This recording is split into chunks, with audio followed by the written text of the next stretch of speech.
ಏನ್ ಸರ್ ತುಂಬಾ ಯೋಚನೆ ಮಾಡೋ ತರ ಆಗಿದೆ?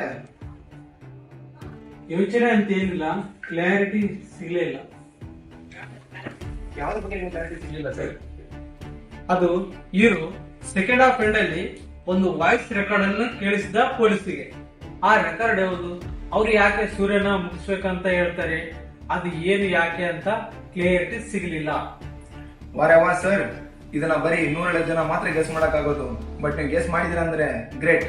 ಅಂಡ್ ನಿಮ್ಗೆ ಕ್ಲಾರಿಟಿ ಸಿಗ್ಲಿಲ್ಲ ಅಲ್ವಾ? ಬಟ್ ನನಗೆ ಮಿಸ್ ಆಗಿರೋ ಪೇಪರ್ ಸಿಕ್ತು. ಪೇಪರ್ ಸಿಕ್ಕಿದ ಅಂದ್ಮೇಲೆ ನಿಮ್ಗೆ ಮತ್ತೆ ಆಡಿಯನ್ಸ್ಗೆ ಕ್ಲಾರಿಟಿ ಸಿಕ್ಕೇ ಸಿಗುತ್ತೆ ಅಂತ ಅರ್ಥ. ಅಬ್ಬಾ, ಈಗ ಸಮಾಧಾನ ಆಯ್ತು. ಕಂಟಿನ್ಯೂ ಮಾಡಿ ಸ್ಟೋರಿ ಮುಂದೆ. ಸರಿ ಸರ್. ಹೀರೋ ಸುಸ್ತಾಗಿ ಬಂದು ಮಲ್ಕೋತಾನೆ. ಆಮೇಲೆ ಏನಾಯ್ತು ಅಂದ್ರೆ,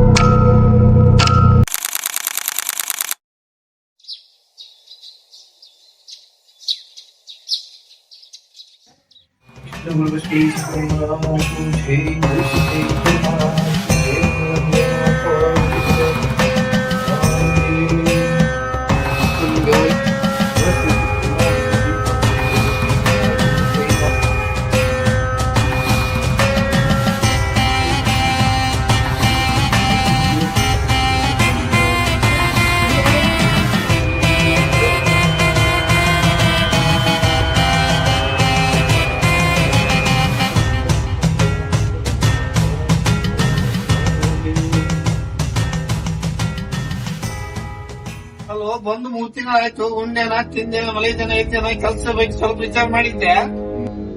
ಅಪ್ಲಿಕೇಶನ್ ಹಾಕಿನಪ್ಪ, ಇಂಟರ್ವ್ಯೂ ಹೋಗ್ಬೇಕ. ಸರಿ ಏನಾದ್ರು ಮಾಡಿ. ಎಜುಕೇಶನ್ ಮುಗಿದ್ಮೇಲೆ ಮನೆಗಿರೋದು ಒಂದು ದೊಡ್ಡ ತಪ್ಪು. ಕೆಲಸ ಇಲ್ಲ ಅಂತ ನಾವೇನು ಸುಮ್ಮನೆ ಮನೆ ಖಾಲಿ ಕುಂತ್ಕೊಂಡಿರ್ತೀವಿ. ನಮ್ಗಾರು ಯೋಚನೆ ಇರ್ತೈತೆ ಕೆಲಸ ಮಾಡ್ಬೇಕಂತ. ಸಿಗ್ಲಾರ್ದಕ್ಕೆ ಏನು ಮಾಡಮ್ಮ ನಾವು?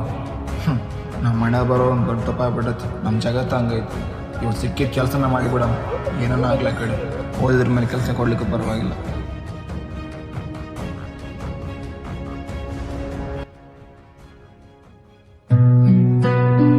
ಜೀವನ ಅಂದ್ರೆ ಗೆಲ್ಲುವ ಹಾದಿಯಲ್ಲ,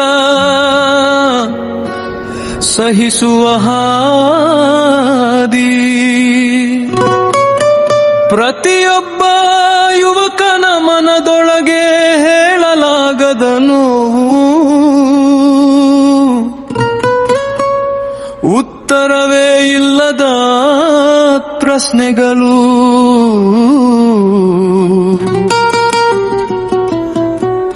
ಭವಿಷ್ಯದ ಕುಂಗು, ಈ ನಿಶ್ಶಬ್ದವೇ ನಮ್ಮ ಸಂಗೀತ.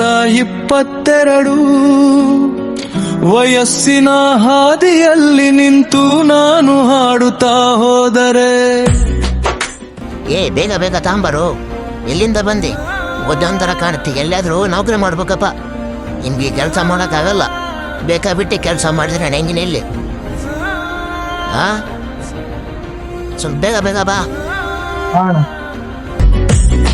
ಅಮ್ಮನ ನಿಟ್ಟುಸಿರಲ್ಲಿ ನಾನೇ ಕನಸಾಗಿದ್ದೆ. ಇಂದು ಆ ಕನಸೆ ನಾಚಿಕೆಗೊಂಡಂತೆ ಮರೆಯಾಗುತ್ತಿದೆ. ಅಪ್ಪನ ಮೌನ ಜಾಸ್ತಿ,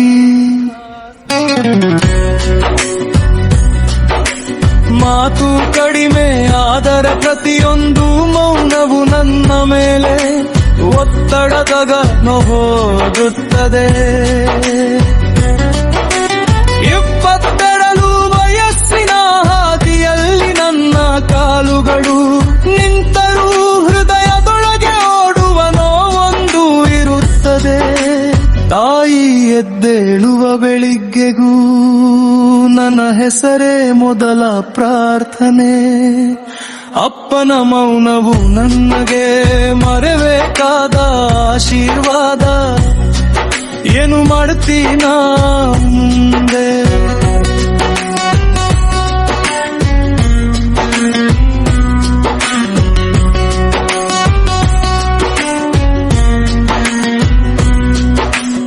ಎನ್ನುವ ಜಗದ ಪ್ರಶ್ನೆಗಳು ನನ್ನ ಹೃದಯದ ಬಾಗಿಲ ಮೇಲೆ ಬೆವರಿನ ಒರೆಸುತ್ತವೆ. ಸರ್ಕಾರಿ ಕೆಲಸದ ಕನಸು ದೂರದ ಮಂಜಿನೊಳಗೆ ನಸುಕಾಗುತ್ತ ಹೋಗುತ್ತದೆ. ಆ ಮಂಜಿನ ಹಿಂದೆ ನಮ್ಮ ಕಣ್ಣುಗಳು ಮತ್ತೊಂದು ಬೆಳಕನ್ನು ಹುಡುಕುತ್ತಿವೆ. ಸ್ನೇಹಿತರ ಸಾಧನೆಗಳ ನಡುವೆ ನಿಂತಾಗ ನಗುವ ಮುಖದ ಹಿಂದೆ ಬಿಸಿಯ ಕಣ್ಣೀರಿದೆ. ಮನೆಯ ಬತ್ತಿದ ಹಾಸಿಗೆ ತಾಯಿಯ ಒದ್ದೆಯಾದ ಕೈ, ಅಪ್ಪನ ತಲೆ ಬಾರಿದ ನೆರಳು. ಈ ಮೂವರು ನನ್ನ ಹೃದಯವನ್ನು ವಿಧುವಾಗಿ ಒಡೆಸುತ್ತಾರೆ. ನನ್ನ ಹಾದಿ ಕಷ್ಟದಾದರೂ ನನ್ನೊಳಗಿನ ನಂಬಿಕೆ ಸುಲಭವಾಗಿ ಸಾಯುವುದಿಲ್ಲ. ಒಂದು ದಿನ ನಾ ಗೆಲ್ಲಬೇಕು ಅನ್ನೋ ಮಾತು ದಿನವೂ ಮನ್ನೋನುದಯದ ಮಹಿಳೆ ಹೊಟ್ಟಿ ಹೊಂದಿದೆ. ಭಯ ಬಂದರೂ ಹೋರಾಟ ನಿಲ್ಲೋದಿಲ್ಲ, ಕಣ್ಣೀರು ಬಂದರೂ ಹೆಜ್ಜೆ ತಪ್ಪೋದಿಲ್ಲ. ಕುಟುಂಬದ ನಗು ಮರಳಿ ಬರೋಕೆಗಾಗಿಯೇ ನನ್ನ ಪ್ರತಿ ಬಡುಕ ಗರಣೆ ದಿನಗಳು ಹೋರಾಟ ಜಗದ ಮಾತುಗಳು. ಚುಚ್ಚಿಗರು ನನ್ನ ಮನ ಬಟಕ್ಕಿ ಕನಗ ಗಾಯಾಗುವುದಿಲ್ಲ.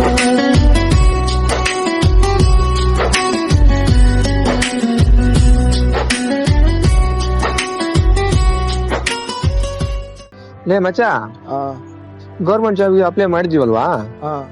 ನೋಟಿಫೈ ಬಿಟ್ಟಿದ್ದಾರೆ ನೋಡು. ಹೌದಾ? ಇಂಟರ್ವ್ಯೂ ನಾಳೆ ಇದೆ, ಮಿಸ್ ಮಾಡ್ಬೇಡ. ಹಂಗೆ ಸ್ವಲ್ಪ ಪ್ರಿಪೇರ್ ಆಗ್ಬಾರೋ, ಕಾಂಪಿಟೇಷನ್ ಹೆವಿ ಇದೀವಲ್ಲ ಅದಕ್ಕೆ. ಸರಿ ಮಚ್ಚ, ಸರಿ. ಅಣ್ಣ, ನಾಳೆ ಒಂದಿನ ರಜೆ ಬೇಕಿತ್ತು. ಒಂದ್ ಕೆಲಸ ಅಪ್ಲಿಕೇಶನ್ ಹಾಕಿದ್ದಣ್ಣ, ನಾಳೆ ಅವರು ಬಾ ಇಲ್ಲ ಆಗಲ್ಲ. ನೀನು ಬಂದು 1 ವಾರ ಆಗಿಲ್ಲ, ಆವಾಗ್ಲೇ ರಜೆ ಕೇಳಿದ್ರೆ ನಾನ್ ಹೆಂಗ್ ಕೊಡ್ಲಿ ಹೇಳು? ಕೆಲ್ಸ ನೋಡಿದ್ರೆ ಬಾಳ ಇವೆ. ನಾನ್ ಬೇರೆ ಯಾರಾದ್ರೂ ನೋಡ್ಕೊಂತೀನಿ. ಹುಡುಗ ನೀನ್ ನಾಳಿದ್ದ ಬರಕ್ ಹೋಗ್ಬೇಡ.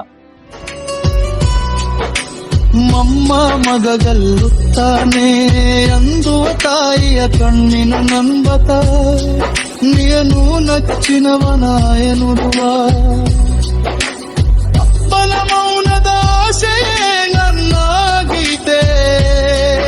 ಈ ಜೀವನ ನನ್ನನ್ನು ಒಡೆಸಲಿ, ತಗ್ಗಿಸಲಿ, ಬೀಳಿಸಲಿ, ನಾನು ಮತ್ತೆ ಎದ್ದು ನಿಂತೆ ತೋರಿಸುತ್ತೇನೆ ನನ್ನ ಹಾದಿ. ಮಳೆಗಾಲದಂತೆ ಕತ್ತಲಿದ್ದರೂ ನನ್ನ ಹೆಜ್ಜೆಗಳು ಒಂದು ದಿನ ಬೆಳಕಾಗುತ್ತವೆ. ನನಗಿರುವಿನ ದಿನ ಬರುತ್ತದೆ.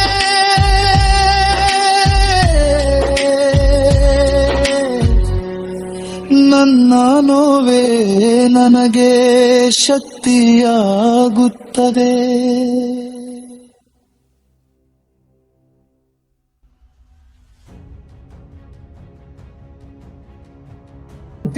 ಏನ್ ಕೆಲಸ ಮಾಡಕೈತಿಯಪ್ಪ? ಇಂತ ನಾವು ಬರ್ತಾರಕೈತಿದ್ಯಲ್ಲ, ಏನೋ ಮಾಡಕತ್ತೀನಿ. ಸುಮ್ಗೆ ಕೊಟ್ಟ ಕಾಲಿ ಅಂತ ಮನೆಗಿಲ್ಲಲ್ಲ. ದಿವಸ 4 ಸಲ ಹಿಂಗೆ ಓದಿಸಿನ ಕಷ್ಟಪಟ್ಟು ಹೋಗಿ ಸ್ವಲ್ಪ ನೌಕರಿ ಮಾಡ್ಬೇಕಂತ ಓದ್ತೀನಿ ನಿನಗ. ಸುಮ್ಕಿರ ಕಡೆ ನೀನು ಕಂಡಂಗ್ ಕೆಲಸ ಏನು ಸುಲಭ ಅಲ್ಲ. ಅದು ಅವ್ರ ಅಪ್ಲಿಕೇಶನ್ ಹಾಕಿದ್ದಲ್ಲ ಕೆಲ್ಸಕ್ಕೆ, ನಾವು ಇಂಟರ್ವ್ಯೂ ಬಾ ಅಂತ ಹೇಳ್ಯಾರ. ಇಂಟರ್ವ್ಯೂ ಪಾಸ್ ಆದ್ರೆ ಕೆಲಸ. ಈಗೇನಾದ್ರು ನೋಡು. ಹೌದಾ? ಸರಿ.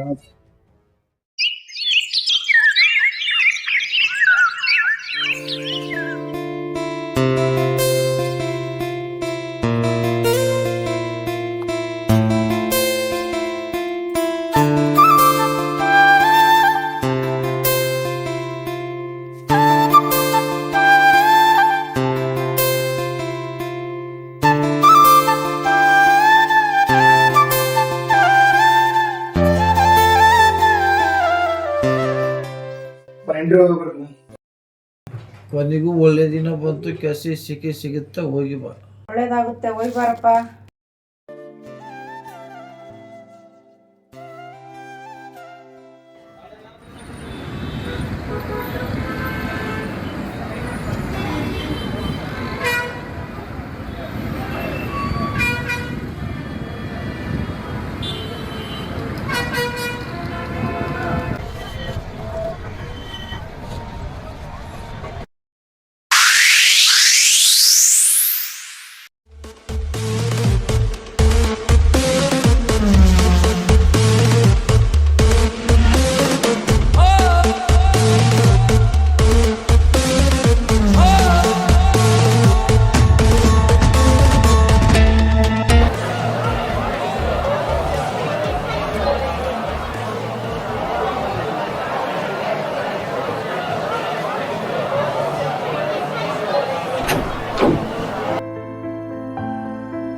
ಏ ಯಾರೋ ನೀನು ಇಷ್ಟೊಂದು ಬೇಜಾರಾಗಿದೆ, ಏನಾಯ್ತು?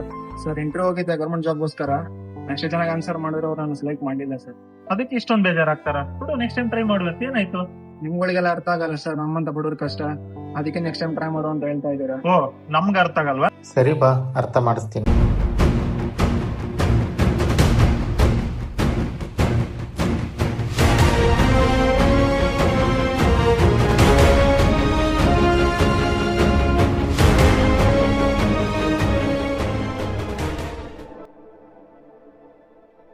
ಹೇಳಿ ಸರ್, ಏನೋ ಅರ್ಥ ಮಾಡಿಸಿ ಕರ್ಕೊಂಬಂದ್ರಿ ಅಲ್ಲಿಂದ. ಏನಂದ್ರೆ ನಿನ್ನ ಹೆಸರು? ಸೂರ್ಯ. ನೋಡ್ ಸೂರ್ಯ, ನಾನು ನಿಂತರನೇ ಬಡತನದಿಂದ ಬಂದವನು. ಎಷ್ಟೋ ಬಡತನ ನೋಡ್ತಿದ್ದೀನಿ ಆಲ್ರೆಡಿ. ನಮ್ಮ ಅಪ್ಪ ಅಮ್ಮ ಆ ಬಡತನ ನಂಗೆ ಯಾವತ್ತೂ ತೋರ್ಸ್ಲಿಲ್ಲ. ಬಟ್ ನನ್ ಮೇಲೆ ತುಂಬಾ ಆಸೆ.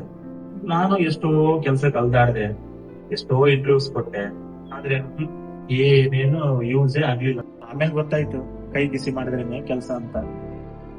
ನಮ್ಮ ಅಪ್ಪ ಹಂಗು ಹಿಂಗು ಎಲ್ಲೋ ಸಾಲ ಮಾಡಿ ದುಡ್ಡು ಕೊಟ್ರು, ಕೊನೆ ಕೆಲ್ಸನೂ ಸಿಕ್ತು. ಆಮೇಲೆ ತುಂಬಾ ಖುಷಿಯಾಗಿದ್ದೆ. ಓ ಇಲ್ಲ, ನಾನ್ ಖುಷಿ ಇರ್ಲಿಲ್ಲ, ನಮ್ಮ ಅಪ್ಪ ಅಮ್ಮನ್ ಖುಷಿ ನೋಡಿ ನಾನ್ ಖುಷಿಯಾಗಿದ್ದೆ. ಆಮೇಲೆ ಅಪ್ಪ ಹೇಳಿದ್ರು, ನೋಡ್ ಮಗ, ಇವಾಗ ಒಂದ್ ಮನೆ ಕಟ್ಟೋಣ, ಆಮೇಲೆ ಎಲ್ರು ಒಂದಾಗ್ತಾರೆ ಅಂತ ಹೇಳಿದ್ರು. ಆಮೇಲೆ ನಿನ್ಗೆ ಹೆಣ್ಣು ಕೊಡಕ್ಕೆ ಕ್ಯೂ ಅಲ್ಲಿ ಬರ್ತಾರೆ ಅಂತ ಹೇಳಿದ್ರು. ನಾನು ಸರಿ ಅಲ್ಲ ಅಂತ ಹೇಳಿ ನಂಬ್ದೆ. ಆದ್ರೆ ಕೊನೆಗೆ ಗೊತ್ತಾಯ್ತು ಅದೇ ನಾನು ಮಾಡಿದ್ದು ದೊಡ್ಡ ತಪ್ಪು ಅಂತ. ಏನ್ ಹೇಳ್ತಿದ್ದೀರಾ ಸರ್ ನೀವು? ನಿಮ್ಮಂತ ಹ್ಯಾಂಡ್ಸಮ್ ಆಗಿರೋ ವ್ಯಕ್ತಿಗೆ, ಅದು ಗೌರ್ಮೆಂಟ್ ಜಾಬ್ ಇರೋರು ನೀವು, ನಿಮ್ ಜೀವನ ಹಾಳಾಯ್ತಾ? ಹೌದು, ಮನೇನು ಕಟ್ಟಿದ್ವಿ, ಆಮೇಲೆ ಮದ್ವೆ ವಿಚಾರನೂ ಬಂತು. ಕೊನೆಗೆ ಮದ್ವೆನೂ ಆಯ್ತು. 2 ವರ್ಷ ಎಲ್ಲರೂ ಚೆನ್ನಾಗಿದ್ವಿ, ಎಲ್ಲರೂ ನೆಮ್ಮದಿಯಿಂದಾನೇ ಇದ್ವಿ. ಆಮೇಲೆ ನಾನು ಏನ್ ಹೇಳಿದ್ಲು, ರೀ ನಮ್ಮಿಬ್ಬರ ಮಧ್ಯೆ ನಿಮ್ಮ ಅಪ್ಪ ಅಮ್ಮ ಯಾಕೆ ಅಂತ. ಅಲ್ಲಿಗೆ ನಮ್ಮ ಅಪ್ಪ ಅಮ್ಮನ ಕಿವಿಗೆ ಅದು ಬಿತ್ತು. ಅವ್ರು ಹೇಳಿದ್ರು, ಮಕ್ಳ ನೀವೆಲ್ಲಾದ್ರೂ ಇದ್ರಿ, ಚೆನ್ನಾಗಿರೋದು, ನಾವೆಲ್ಲೋ ಒಂದ್ ಕಡೆ ಇದ್ಬಿಡ್ತೀವಿ ನಮ್ ಜೀವನ ನೋಡ್ಕೊಂಡು ಅಂತ. ಅವ್ರು ಅಷ್ಟೇ ಹೇಳಿದ್ರು, ನಾನ್ ಯಾವ್ದು ಯೋಚನೆ ಮಾಡ್ಲಿಲ್ಲ. ಅವಾಗ ಕೊಟ್ಟ ಪ್ರೀತಿ, ಅವ್ರು ಕಳಿಸಿದ ರೀತಿ, ಕಷ್ಟ ನನ್ಗೆ ಯಾವ್ದು ಅವ್ರು ನೆನಪಾಗಿಲ್ಲ. ನನ್ಗೆ ಅವ್ರು ನೆನಪಾಗಿದ್ದು ನನ್ನ ನೀತಿ ಮಾತ್ರ. ಅಪ್ಪ ಅವ್ರ ಆಟಗಳಿಗೆ ಹೇಳಿದ್ರು, ನೋಡ್ರಿ ನೀನಂದ್ರು ನಮ್ಗೆ ಇಷ್ಟ ಇಲ್ಲ. ಅವಾಗ ಸುಮ್ನೆ ನಮ್ಮ ಅಪ್ಪ ಅಮ್ಮನ್ ಬಲವಂತಕ್ಕೆ ಮದುವೆ ಆದೆ ನಾನು.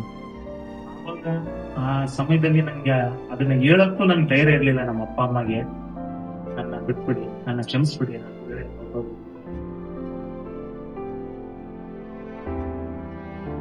ಅವಾಗ ಯೋಚನೆ ಮಾಡಿದ್ರು, ಈ ತಂದೆ ತಾಯಿಗೆ ಮಗು ಸರ್ಕಾರಿ ಕೆಲಸ ಇದ್ರೆ ಒಳ್ಳೆ ಗೌರವ, ಹೆಸರು ಅಂತ. ಆದ್ರೆ ಈ ಹೆಣ್ಣು ಕೊಡೋ ತಂದೆ ತಾಯಿಗೆ ಗೌರ್ಮೆಂಟ್ ಜಾಬ್ ಇರೋ ಹುಡುಗಿಗೆ ಕೊಡ್ಬೇಕನ್ನೋ ಹುಚ್ಚು. ಅವ್ರು ಇಷ್ಟ ಕಷ್ಟ ಏನು ಕೇಳಲ್ಲ. ಕೊನೆಗೆ ನೋಡು, ಅವಳ ಜೀವನನೂ ಚೆನ್ನಾಗಿಲ್ಲ, ನನ್ ಜೀವನನೂ ಚೆನ್ನಾಗಿಲ್ಲ. ನಾನ್ ನಂಬ್ಕೊಂಡಿರೋ ಅಪ್ಪ ಅಮ್ಮ ನನ್ ಜೊತೆಗಿಲ್ಲ, ನಾನ್ ಮಾಡ್ತಾ ಇರೋ ಕೆಲ್ಸನೂ ನನ್ನ ಹತ್ರ ಇಲ್ಲ, ನಾನು ಯಾವ್ದು ಕೆಲ್ಸಕ್ಕೂ ಹೋಗ್ತಿಲ್ಲ.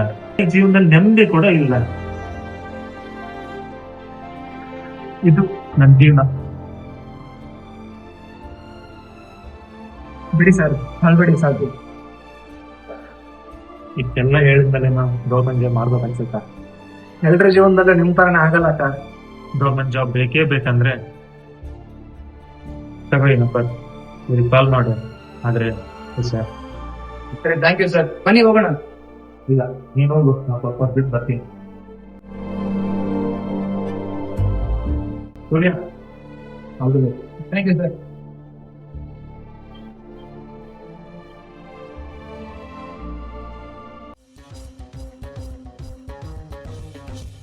ಯಾವನೋ ಲೂಸ್ ನನ್ ಮಗ, ಯಾವನೋ ಹುಚ್ಚು ನನ್ ಮಗ, ಯಾವನೋ ತಲ್ಕೆಟ್ ನನ್ ಮಗ. ನಾನು ಮಾತ್ರ ಗವರ್ಮೆಂಟ್ ಜಾಬೇ ಮಾಡೋದು.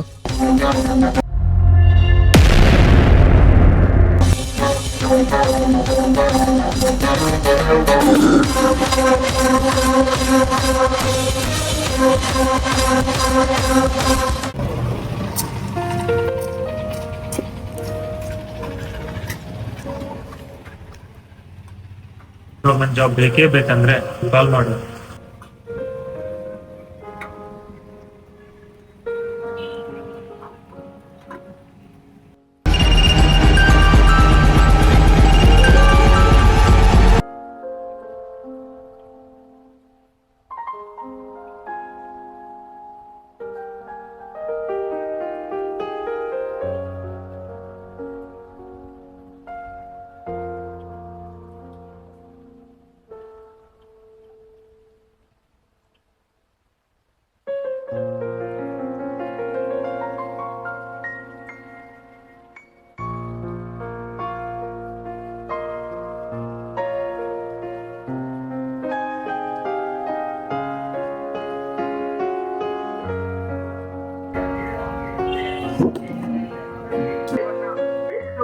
ಏನಪ್ಪ ಮನೆ ತೋರ್ಸ್ಕೊಂಬಂದಿಲ್ಲ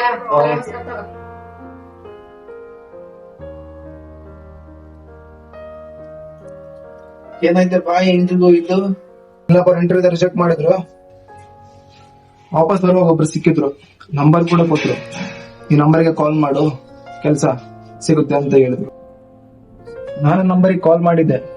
ಅವರು 10 ಲಕ್ಷ ತಗೊಂಡು ನಾಳೆ ಅವ್ರ ಲೊಕೇಶನ್ಗೆ ಹೋದ್ರೆ ಕೆಲಸ ಪಕ್ಕ ಅಂತ ಹೇಳಿದ್ರು.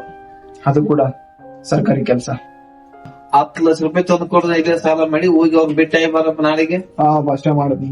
ಏನಾರ ಒಟ್ಟ ನಿನಗೆ ಗೌರ್ಮೆಂಟ್ ಕೆಲಸ ಸಿಕ್ಕಿಸ್ ಸಿಗುತ್ತ.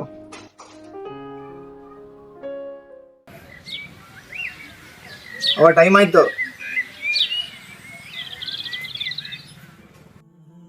ಪರಿಸ್ಥಿತಿ ನಿನಗೆ ಗೊತ್ತೇ ಇದೆ. ಆದರೂ ಇರೋ 2 ಎಕರೆ ಹೊಲ ಮಾರಿ ನಿಮ್ಮಪ್ಪ ರೊಕ್ಕ ತಂದಿದ್ದಾರೆ. ಇಷ್ಟು ದಿನ ಹೊಲ ನಂಬ್ಕೊಂಡು ಅನ್ನ ತಿಂತಾ ಇದ್ವಿ. ಈಗ ಹೊಲನೇ ಮಾರ್ಕೊಂಡು ಅನ್ನ ತಿನ್ನಕ್ಕೆ ಹೋಗ್ತಾ ಇದ್ದೀನಿ. ಏನು ಯೋಚನೆ ಮಾಡ್ತಾ ಇದೀಯಪ್ಪ? ಒಳ್ಳೇದಾಗ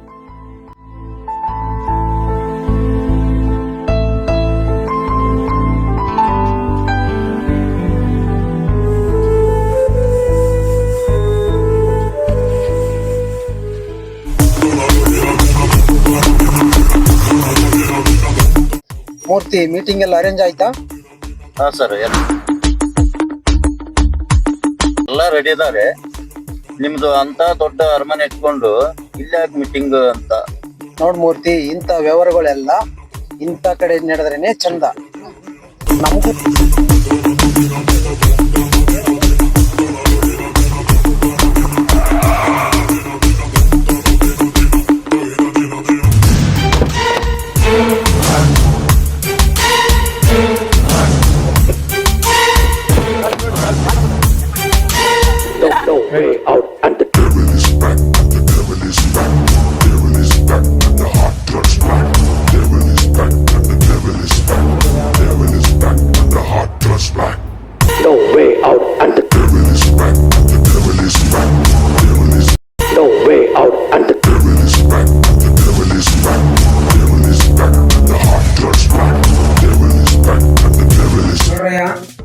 ಎಲೆಕ್ಷನ್ ಬಂತು. ಅಪೋಸಿಟ್ ಪಾರ್ಟಿ ಅವರು ನಮ್ಗೆ ತುಂಬಾ ಸ್ಟ್ರಾಂಗ್ ಇದ್ದಾರೆ. ನೀವು ಕಲೆನಾರ ಮಾಡ್ರಿ, ಮಾಡ್ರಾರ ಮಾಡ್ರಿ, ನಾನ್ ನಿಮ್ ಜೊತೆ ಇದ್ದೀನಿ. ನಮ್ಗೆ ದುಡ್ಡು ಬೇಕು. ಹೌದಾ ಸರ್? ಹೋದ ವರ್ಷ ಎಲೆಕ್ಷನಲ್ಲಿ ಕೂಡ ಇದೇ ಥರನೇ ಡಿಮ್ಯಾಂಡ್ ಮಾಡಿದರೆ, ಆದರೆ ನೀವು ಹೇಳಿದಕ್ಕಿಂತ ಕೆಲಸನ ಜಾಸ್ತಿನೇ ಮಾಡಿದ್ದೀವಿ. ನೀವು ಗೆದ್ದ ಮೇಲೆ ನಮ್ಮ ಬೇಡಿಕೆನ ಈಡೇರಿಸಲಿಲ್ಲ. ಸರ್, ನಾವು ಹೋದ್ಸಲ ನಿಮ್ಗೊಂದು ಬಂಗ್ಲೆ ಕೇಳಿದ್ವಿ. ನೀವೇನು ಹೇಳಿದ್ರೆ ಎಲೆಕ್ಷನ್ ಮೇಲೆ ಕೊಡ್ತಂತ ಹೇಳಿ ಕೊಟ್ರಾ? ನಾನಂತೂ ಈ ಸಲ ನಿಮ್ಗೆ ಸಪೋರ್ಟ್ ಮಾಡಲ್ಲ. ನೋಡಿ ಸರ್, ನೀವು ಹೇಳಿದ್ರಂತ ದುಡ್ಡು ತಂದು ಕೊಡೋಕ್ಕಾಗಲ್ಲ. ನಿಮ್ಮನ್ನು ನಂಬಿ 5 ಕಾಲೇಜಲ್ಲಿ 3 ಕಾಲೇಜು ಮುಚ್ಚಿ ಹೋಗಿದೆ. ಇನ್ನೂ ಉಳಿದಿರೋ 2 ಕಾಲೇಜು ಮಾತ್ರ. ಮೊದಲು ಮುಚ್ಚಿರೋ 3 ಕಾಲೇಜನ್ನು ಓಪನ್ ಮಾಡಿಸಿ ಆಮೇಲೆ ದುಡ್ಡಿನ ಬಗ್ಗೆ ಯೋಚನೆ ಮಾಡೋಣ. ನೀವು ಏನು ನೋಡ್ತಿದ್ರೆ ನೆರೆಯ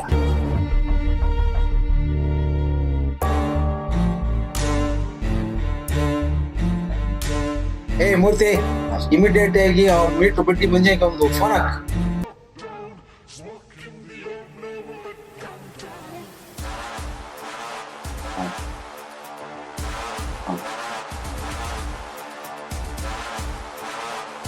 ಸರ್ ಅವನು ನೀವು ಬೇಡ, ನಿಮ್ ಸವಾಸನ ಬೇಡ, ಅದೇನ್ ಕಿತ್ತಾಡ್ತಂತೆ ಕಿತ್ಕೋ ಅಂತ ಹೇಳ್ತಾ ಇದ್ದೇನೆ.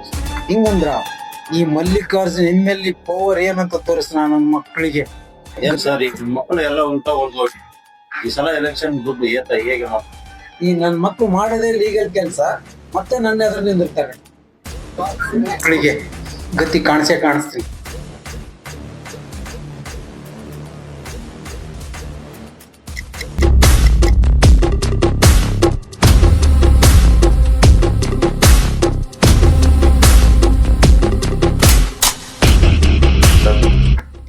ನಿನ್ನೆ ಒಬ್ಬ ಒಂದು ಹುಡುಗ ಬಂದಿದ್ದ ಸರ್.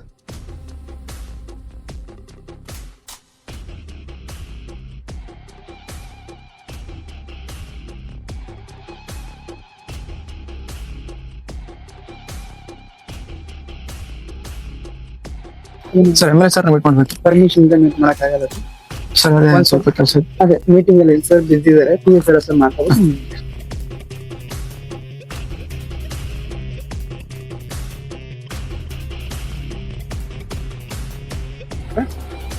ಈ ತರ ಒಬ್ರು ನಿಮ್ಗೆ ಕೇಳ್ಕೊಂಡು ಬಂದಿದ್ದಾರೆ ಬರಕ್ ಹೇಳೋದು. ಆಚೆ ಬನ್ನಿ.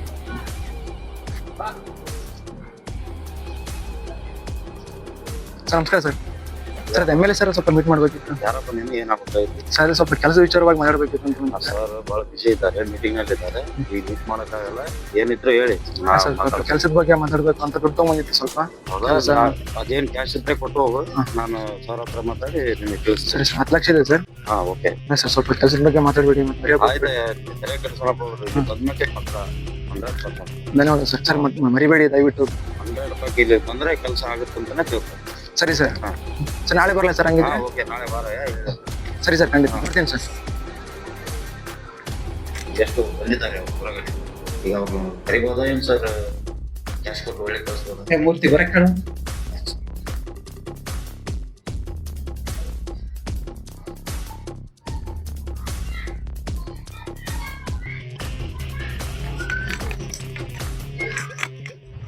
ಕಳ್ಸಯ್ಯ ಅವ್ರನ್ನ ಒಳಗಡೆ ಕಳ್ಸ.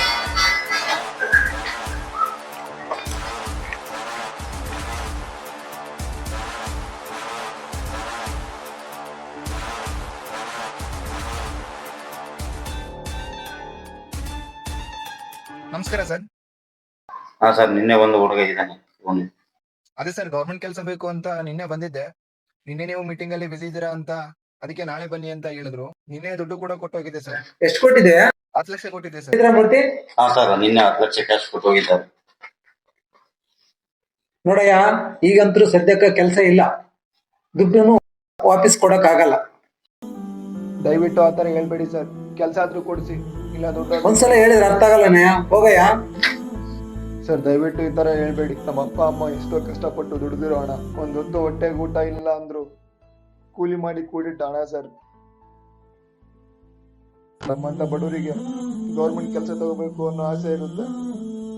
ಅದ್ರಲ್ಲೂ ಇವಾಗಿರೋ ಕಾಂಪಿಟೇಷನ್ ಅಲ್ಲಿ ಎಷ್ಟೇ ಓದಿದ್ರು, ಎಕ್ಸಾಮ್ ಬರೆದ್ರು ಕೆಲಸ ಸಿಗುತ್ತಾ ಅನ್ನೋದೇ ಡೌಟ್.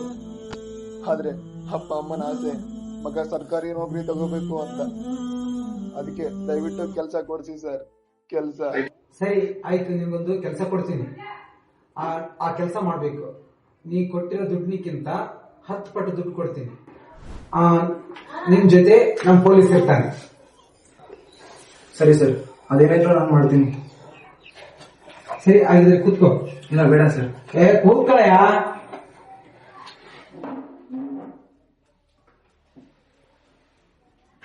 ನಿನ್ನ ಹೆಸರೇನಯ್ಯ? ಸೂರ್ಯ ಅಂತ ಸರ್. ವಿರಾಟ್, ನೀನು ಸೂರ್ಯ ಇಬ್ರು ಸೇರಿ ಒಂದು ಕೆಲಸ ಮಾಡ್ಬೇಕು. ಹೇಳಿ ಸರ್, ಏನಾಗಬೇಕಂತ ನಮ್ಗೇನ್ ಲಾಭ ಆಗುತ್ತೆ ಮುಖ್ಯ. ಅದೇನ್ ಕೆಲಸ ಸರ್? ನೋಡಯ್ಯ, ನಮ್ಮ ಊರಿನಲ್ಲಿ 4 ತಲೆ ಬೀಳ್ಬೇಕು.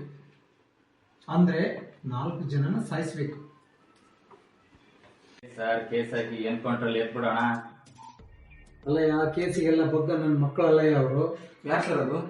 ನೋಡಯ್ಯ, ಇಲ್ಲಿದ್ದಾರೆ ಶೇಖರ್, ಮಂಜು, ಪ್ರಕಾಶ್, ಅರ್ಜುನ್. ಇವರನ್ನೆಲ್ಲ ಯಾಕೆ ಸಾಯಿಸ್ಬೇಕು? ನೋಡಯ್ಯ, ಅದು ನಿಮಗೆ ಬೇಡವಾದ ವಿಷಯ. ಪರ್ಸೆಂಟೇಜ್ ಹೇಳಿ ಸರ್. ನೋಡಯ್ಯ, ಇಬ್ಬರಿಗೆ 1 ಕೋಟಿ ಕೊಡ್ತೀನಯ್ಯ. ಸರಿ ಸರ್, ನಾನೇ ಕೆಲಸ ಮಾಡ್ತೀನಿ. Deal okay. ಓಕೆ ಸರ್, ಹಣ ಅಂದ್ರೆ ಹೆಣನು ಬಾಯ್ ಬಿಡುತ್ತೆ. ನನಗೆ ಈ ಡೀಲ್ ಓಕೆ. ನಾಳೆಯಿಂದ ತಲೆ ಕೌಂಟ್ ಮಾಡ್ಕೊಳ್ಳಿ. ಬದುಕೋ ದಾರಿ ತುಂಬಾ ಚೆನ್ನಾಗಿ ಕಲ್ತಿದ್ದೀರಯ್ಯ. ಆಯ್ತು ಸರಿ, ಈಗ ನೀವು ಕೆಲಸ ಶುರು ಮಾಡಿ. ಹುಷಾರ್. ಬರ್ತೀನಿ ಸರ್.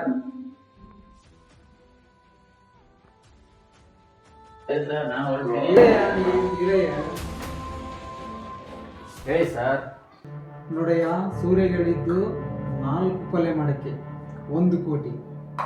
ನೀನು 1 ಕೊಲೆ ಮಾಡಿದ್ರೆ ನಿನಗೆ 2 ಕೋಟಿ. ಏನ್ ಹೇಳ್ತೀರಿ ಸರ್? ನನ್ಗೆ ಅರ್ಥನೇ ಆಗಿಲ್ಲ. ಸೂರ್ಯ 4 ಕೊಲೆ ಮಾಡಿದ್ಮೇಲೆ ನೀನು ಅವನ್ನ ಎತ್ತಿ ಬಿಡು. ಅದೇ ಸರ್, ನಾಳೆ ಅವನು ಕೊಲೆ ಮಾಡಿದ್ಮೇಲೆ ನಾವೇ ಕೊಲೆ ಮಾಡಿಸಿದ್ವಿ ಅಂತೇಳಿ ಯಾವ ಸಾಕ್ಷಿ ಕೂಡ ಇರ್ಕೊಡು. ನನ್ನ ವೇಷ ಕಾನೂನಿ ಸೇರಿತ್ತು, ಆದ್ರೆ ನನ್ನ ಇಷ್ಟೇ ದುಡ್ಡಿಗೆ ಮಾತ್ರ. ಸರಿ ಸರ್, ಫೋನ್ ಬಿಟ್ಟು ಹೋಗಿದೆ. ಸರಿ ಸರ್, ನಾನು ಹೊರಡ್ತೀನಿ. ನನ್ನ ಕೆಲಸ ನಾನು ಮಾಡ್ತೀನಿ. Take care. ಏನ್ ಸರ್ ನಿಮ್ ತಲೆ ಅಂತ ಅಮಾಯಕ ಹುಡುಗನಿಗೆ ಡೀಲ್ ಕೊಟ್ಟು ಲಾಸ್ಟಿಗೆ ಅವನನ್ನೇ ಫೈನಲ್ ಎತ್ತಕ್ಕೆ ಪ್ಲಾನ್ ಮಾಡಿದ್ದೀರ. ವಾವ್, ನಿಮ್ಮ ತಲೆ ಸೂಪರ್ ಸರ್. ನೀವು MLA ಅಲ್ಲ ಸರ್, CM ಆಗ್ಬೇಕಾಗಿತ್ತು. ನೋಡ್ ಮೂರ್ತಿ, ಎಲ್ಲ ಕಾಮನ್ ರಾಜಕೀಯಲ್ಲಿ ನೀನ್ ಚಿಕ್ಕವನಿದ್ದಿ, ಇದಕ್ಕೆಲ್ಲ ತಲೆ ಹಾಕ್ಬೇಡಯ್ಯ. 15 ವರ್ಷ ನನ್ನ ಹೃದಯದಲ್ಲಿ ಹೊತ್ತಿದ್ದ ಕನಸು ಇಂದು ನನ್ನ ಕೈಯಿಂದ ನಿಧಾನವಾಗಿ ಜಾರಿ ಬಿಟ್ಟಂತಿದೆ. ಸಣ್ಣ ಮನೆಯ ಬಡತನ, ಹಗಲು ಬೆವರು, ರಾತ್ರಿ ನಂಬಿಕೆ, ಇವೆಲ್ಲ ಹಿಡಿದು ಒಂದು ದಿನ ನಾನು ಗೆಲ್ಲುತ್ತೇನೆ ಅಂತ ಬದುಕಿದ್ದೆ. ಹೋಗಿದ್ದ ಕೆಲಸ ಚೆನ್ನಾಗಾಯ್ತಾ? ಕೊಟ್ಟಿರೋ ರೊಕ್ಕ ತಗೊಂಡವ್ರ. ಇಷ್ಟು ವರ್ಷ ಓದಿಸಿದ್ದು ಹಾಳಾಗೋಯ್ತು. ಕೆಲಸ ಸಿಗಲ್ಲ ಅಂತ ಹೇಳಕ್ಕೆ ಒಳ್ಳೆ ಮಾರಿ ಅದನ್ನು ಹಾಳಾಗೋಯ್ತು. MLA ಮಾತಿಗೆ ಏನು ಹಾಕ್ಬೇಕು, ಕೊನೆ ಮಾಡ್ತೀನಿ ಅಂತ ಒಪ್ಪಿಗೆ ಮಂದಿ. ಇಷ್ಟು ದಿನ ಕಷ್ಟಪಟ್ಟು ಎತ್ತಾಗೋಯ್ತು. ಆದರೆ ಇಂದು ನನ್ನ ಮುಂದೆ ಬಾಗಿಲು ಸದ್ದಿಲ್ಲದೆ ಮುಚ್ಚಿ ಬಿಟ್ಟರು. ನಿನಗೆ ಅವಕಾಶ ಇಲ್ಲ ಅನ್ನೋ ಒಂದೇ ವಾಕ್ಯ ನನ್ನ ಹೃದಯವನ್ನು 1000 ತುಂಡು ಮಾಡಿದಂತಾಯಿತು. ನನ್ನೊಳಗೆ ಒಂದು ನಿಶ್ಶಬ್ದ ಪ್ರಶ್ನೆ ಕೂಗಿತು. ಸತ್ಯಕ್ಕೆ ಈಗ ಜಗದಲ್ಲಿ ಬೆಲೆ ಇದೆಯಾ,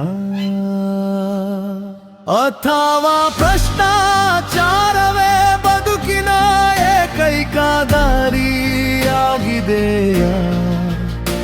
ಇಂದು ನಾನು ಹಾದಿಯಲ್ಲಿ ಒಬ್ಬನೇ ನಡೆದು ಬದುಕಿನ ಭಾರವನ್ನು ತಲೆ ಮೇಲೆ ಹೊತ್ತುಕೊಂಡು ಸಾಗುತ್ತಿದ್ದೇನೆ.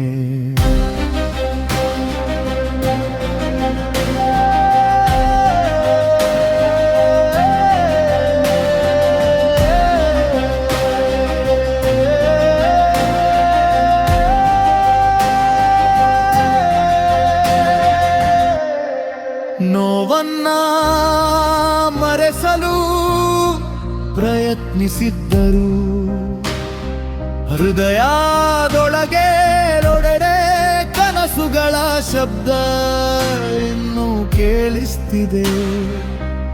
15 ವರ್ಷದ ಹೋರಾಟ ಕ್ಷಣದಲ್ಲಿ ಕುಸಿದರು. ಕೆಲಸ ತಗೊಳ್ಳೋ ನೆಪದಲ್ಲಿ ಅಪ್ಪ ಅಮ್ಮನ ದೂರ ಮಾಡ್ಕೊಂಡೆ. ಅವರೆಷ್ಟೋ ಆಸೆ ಆಕಾಂಕ್ಷೆಗಳನ್ನೆಲ್ಲ ಹಾಳು ಮಾಡಿದೆ. ಹಾಳಾಗೋದಕ್ಕೂ ಒಂದು ಕಾರಣ ಇದೆ. ನಾವು ಸರ್ಕಾರ ಕೆಲಸ ತಗೊಳ್ಳೋ ನೆಪದಲ್ಲಿ ಇನ್ಫ್ಲೂಯೆನ್ಸ್, ರೆಕಮೆಂಡೇಶನ್ ಅಂತ MLA MP ಎಲ್ಲೆಲ್ಲೋ ಹೋಗ್ತೀವಿ. ಆಲ್ರೆಡಿ ನಮಗೆ ಗೊತ್ತೇ ಇದೆ ಈ ಕೆಲಸ ಸಿಗೋದು ಕಡಿಮೆ, ಹಾಳಾಗೋದು ತುಂಬ ಅಂತ. ಗೊತ್ತಿದ್ದು ದುಡ್ಡು ಕೊಟ್ಟು ನನ್ನ ಜೀವನ ಹಾಳು ಮಾಡಿಕೊಂಡೆ. ಅಪ್ಪ ಅಮ್ಮನೂ ಕೂಡ ದೂರ ಮಾಡಿಕೊಂಡೆ. ಆದರೆ ಇವಾಗ ನನ್ನ ಹತ್ರ ಉಳ್ಕೊಂಡಿರೋದು ಒಂದೇ ದಾರಿ, ಆಮೇಲೆ ಕೊಟ್ಟಿರೋ ಡೀಲ್. ಆದರೆ ಈ ಡೀಲ್ನ ಅವನು ಕೊಡೋ ದುಡ್ಡುಗೋಸ್ಕರ ಯಾವತ್ತೂ ಮಾಡಲ್ಲ. ಆದರೆ ನನಗಾಗಿರೋ ಅನ್ಯಾಯ ಯಾರಿಗೂ ಆಗಬಾರ್ದು ಅಂತ ಆ MLA ಕೊಟ್ಟಿರೋ ಡೀಲ್ನ ಮಾಡಿ ಮುಗಿಸ್ತೀನಿ. ಮೊದಲು 4 ಜನ, ಆಮೇಲೆ ಪೊಲೀಸ್, ಅದಾದ್ಮೇಲೆ MLA ಮತ್ತೆ ಅವನ್ PA ಮುಗಿಸ್ತೀನಿ.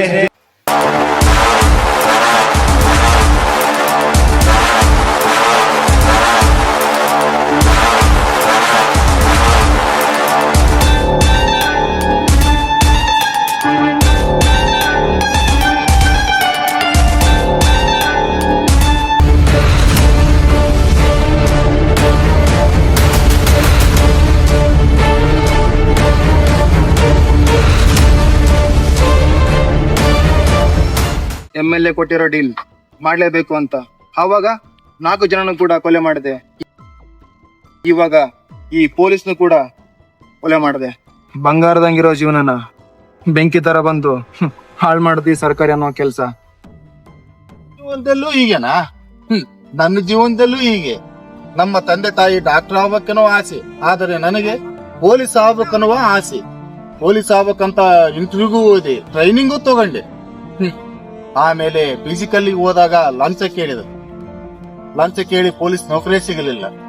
ಆದರೆ ನಾನು ಪೊಲೀಸೇ ಆಗ್ಬೇಕಂತೇನಿಲ್ಲ, ಪೊಲೀಸ್ ಬಿಟ್ಟು ಜನ ಸೇವೆ ಮಾಡೋ ಸೋಷಿಯಲ್ ಸರ್ವಿಸ್ ಮಾಡಬೇಕಂತ ಹೇಳಿ ಜನರ ಲಂಚ ಮೋಸ ವಂಚನೆಯಿಂದ ಬುದ್ಧಿವಾದ ಹೇಳಿ ಸಮಾಜ ಸೇವೆ ಮಾಡಕತ್ತೀನಿ. ಆದರೆ ಈಗ ಜನರೆಲ್ಲರಿಗೂ ಒಳ್ಳೆಯದಾಗಿದೆ. ಆದರೆ ಈಗ ನನ್ನ ತಂದೆ ತಾಯಿ ನನ್ನಿಂದ ದೂರ ಇದ್ದಾರೆ. ಇಷ್ಟಾದರೂ ಅವತ್ತಿನಿಂದ ಇವತ್ತಿನವರೆಗೂ ಹೋರಾಟ ಮಾಡ್ತಾ ಇದ್ದೀನಿ. ಅನ್ಯಾಯದ ಬಗ್ಗೆ, ದರೋಡೆ ಬಗ್ಗೆ ಜನಗಳಿಗೆ ತಿಳಿಸಿ ಹೇಳ್ತಾನೆ ಇದ್ದೀನಿ. ಆದರೂ ಈ ಜನಗಳು ಎಂದಿಗೂ ಬದಲಾಗೋದೇ ಇಲ್ಲ. ಅದಕ್ಕೆ ಸರ್ ಇನ್ನು ಉಳಿದಿರೋದು ಆ MLA ಮತ್ತೆ PA ಅವ್ರನ್ನು ಕೂಡ ಮುಗಿಸ್ಬಿಡೋಣ. ಆ ರಿಸ್ಕ್ ನಿನಗೆ ಬೇಡ.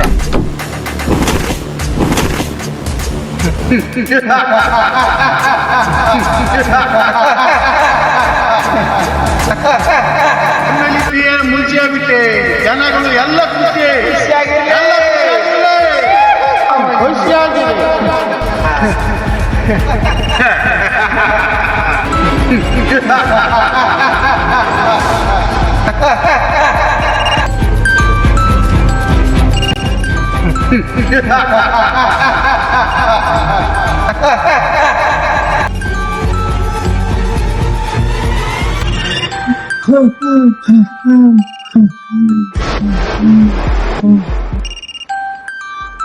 ಬೆಳಗ್ಗೆ 6 ಗಂಟೆ. ಹಾಗಾದ್ರೆ ಇದು ಎಲ್ಲ ಕನಸು. ಅಪ್ಪ ಅಮ್ಮ ಮನೆ ಹೊರಗಡೆ ತಳ್ಳಿಲ್ಲ, MLA ಮೋಸ ಕೂಡ ಹೋಗಿಲ್ಲ. ಆದ್ರೆ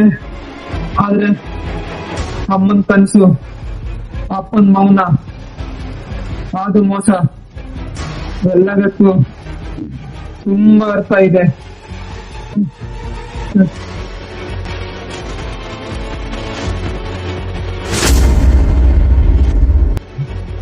ನಾನೇನು ಕಳ್ಕೊಂಡಿಲ್ಲ, ಆದ್ರೆ ಈ ಕನ್ಸಲ್ಲಿ ಇಡೀ ಜೀವನನೇ ಕಲ್ತ್ಕೊಂಡೆ.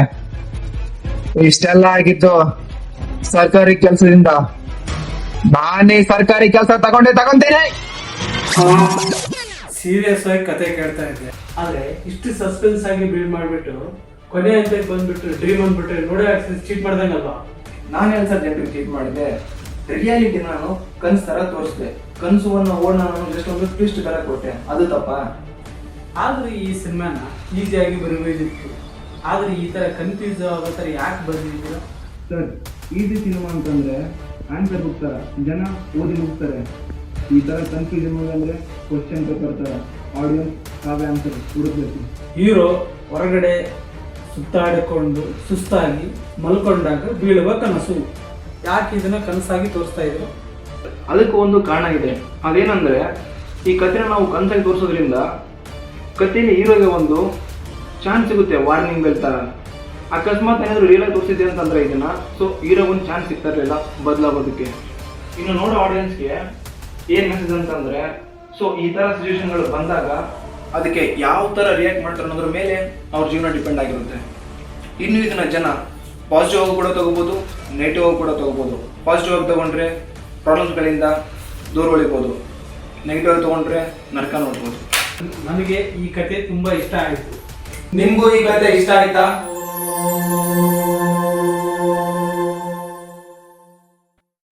ಇದು ಸೂರ್ಯನ ಕತೆ ಅಲ್ಲ, ನಮ್ಮೆಲ್ಲರ ಬದುಕಿನ ಮೌನ ಮತ್ತು ಹೇಳದ ಕಹಿ ಸತ್ಯ.